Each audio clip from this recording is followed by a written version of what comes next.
Γεια σας κυρίες και κύριοι, γεια σου ο Greek Gamer εδώ.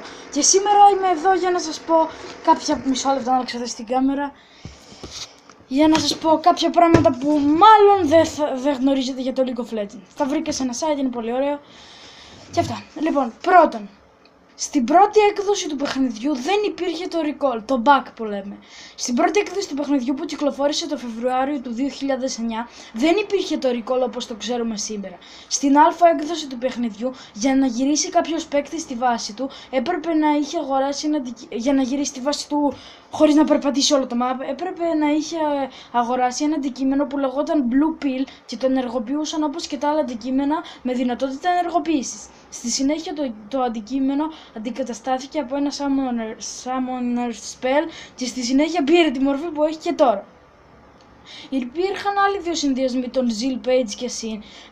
Πέρα από το Blue Pill, στην αλφα έκδοση του παιχνιδιού υπήρχαν και άλλα δύο αντικείμενα με άγνωστα στατιστικά και δυνατότητες. Το Zeal and Sin και το Page and Sin, τα οποία δεν έφτασαν ποτέ στην beta έκδοση του παιχνιδιού. Το Rabadons και το Zhonya's Hourglass ήταν πρώτο αντικείμενο.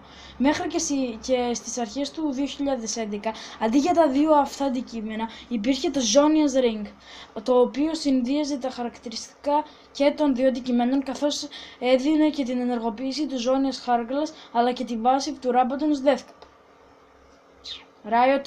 Ο πρώτος χαρακτήρας που σχεδιάστηκε και δημιουργήθηκε ήταν ο Singed. Σύμφωνα με ένα από τα βασικά στελέχη της Riot, από τα πρώτα της βήματα, ο πρώτος ολοκληρωμένος χαρακτήρας του παιχνιδιού ήταν ο Singed.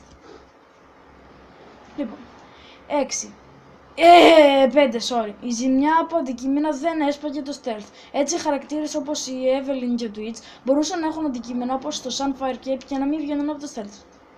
Η passive από το Sunfire Cape δεν ήταν unique τέλος πάντων. Έτσι μπορούσε κάποιος να αγοράσει 5 Sunfire Capes και ένα Sorcerer Shoes με την Eve και να κάθεται στη μέση της αντίπαλης ομάδας και να προκαλεί τόνους ζημιάς στους αντιπάλους.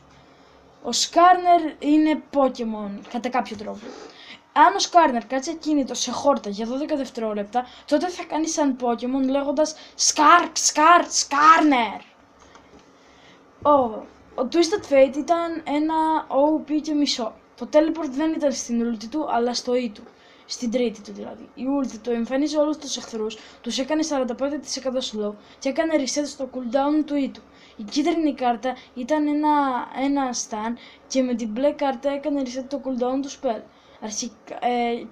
Και τελευταίο πράγμα που μάλλον δεν ξέρετε, αρχικά το παιχνίδι, το LOL δηλαδή, προοριζόταν να είναι 6 εναντίον 6. Στα πρώτα στάδια της δημιουργίας του το παιχνίδι ήταν της μορφής 6 εναντίον 6, όπως είναι το καινούριο mode Hexakill. Κάπου στην πορεία όμως η Riot αποφάσισε να αλλάξει τη μορφή σε 5v5 και να φτιάξει το χάρτη Magma Chamber για modes με περισσότερα άτομα, ο οποίος χάρτης με τη σειρά του άλλαξε σκοπό και έγινε ο χάρτης 1v1 που είδαμε σε μερικά τουρνουά στο τέλος της τρίτης σεζόν.